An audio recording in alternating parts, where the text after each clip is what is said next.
Hi everyone, Rachel here. We're talking this week about some of the testing that Young Living does on their essential oils, particularly the oils that come from their partner farms or from a third party, right? Even though those places are held to the seed to still standard, they're not just going to like take their word for it, bottle the oil and sell it to you. Oh, no, no, no. They're going to run them through extensive testing to make sure that they are in fact as pure as Young Living demands for them to be. So they don't run this test on every single oil that they're producing in-house. And sometimes it's unnecessary, but there are some oils that when you run it through the GCMS, which we talked about in our last video, it's very difficult to identify one constituent from another because they're so very, very similar. And so some of them are so similar that they're in fact like left and right-handed gloves, okay? So I actually have a little diagram for you to show that, right? When the molecules come out, they are like mirror images of one another, okay? So this would be left-handed and D is right-handed. I don't know why they don't make it an R, but that's just not how they do it in science. So you got to remember L for left. But the point is that you'll have these molecules that are, the exact same chemical makeup. They're the exact same geometric formulation and shape and size and everything. They're like complete mirror images, like your left and right-handed glove. But they're going to have a totally different biotherapeutic action, like a completely different profile. Okay, your body is going to look at these mirror image molecules and say that they are totally and completely different molecules, because they are. Even though they're made up of the exact same thing and they have the exact same shape, because they're mirror images to one another, they're not the same. Our body treats them completely differently. So let me give you an example. There's a constituent called D-limonene and L-limonene. So D-limonene is what we're going to find in our citrus oils, and that's what gives it that citrusy, lovely, orange, lemon, limey smell. L-limonene is found in our mint oils, and that has a much more piney smell. But again, it goes far beyond what do they smell like, because what they smell like also has to do with their therapeutic action, or their profile, as they call it in the essential oils world.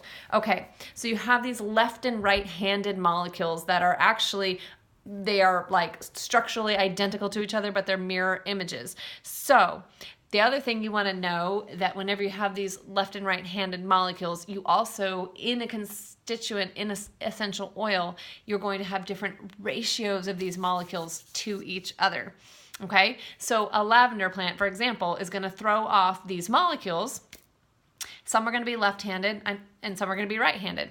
I'm probably holding up the wrong hand, so just don't pay attention to that. Just because I just totally said left with right. Anyways, so they're going to throw off these molecules, but they're going to throw them off in different ratios, okay? So, for example, there'll be a constituent that's going to throw off 70% of one and 30%, 70% left-handed, 30% right-handed. Or there'll be a constituent that's going to throw off 100% left-handed and no right-handed whatsoever. Another constituent might throw off 80-20, okay? So you're going to have different ratios of left to right-handed in a natural botanical. Okay. Why does this matter? Because when you are making synthetic oils in a laboratory, it is virtually impossible to get those ratios correct. It's almost impossible for them to produce a left-handed more than a right-handed, or a right-handed more than a left-handed. They just simply can't do it. Man cannot do what God can do. We know that. And so in a laboratory, they can basically only throw 50-50. So whenever they're going to get 50% left-handed, 50% right-handed, like pretty much consistently down the board. And so you can immediately spot, like if you're looking at lavender versus fake lavender, well, the fake lavender is going to have this 50-50 chiral molecules, and the real lavender is going to have like a completely different ratio that cannot possibly be produced in a laboratory. So Young Living will run this chiral gas chromatography. Chiral is the word that they use to describe this mirror imaging, okay? This is kind of cool though. So we talked about how they can separate out the constituents in a tube, right? So they pick a material on the inside of this tube that is going to particularly attract left-handed molecules. Okay, so that means all the right-handed molecules are going to keep on keeping on. They're going to pass right through this tube, but the left-handed molecules are all going to get collected. Okay, so it's a little bit different type of chromatography from what we looked at in the last video, right? So they're going to take this inert gas, filled with these molecules and shoot it through a tube.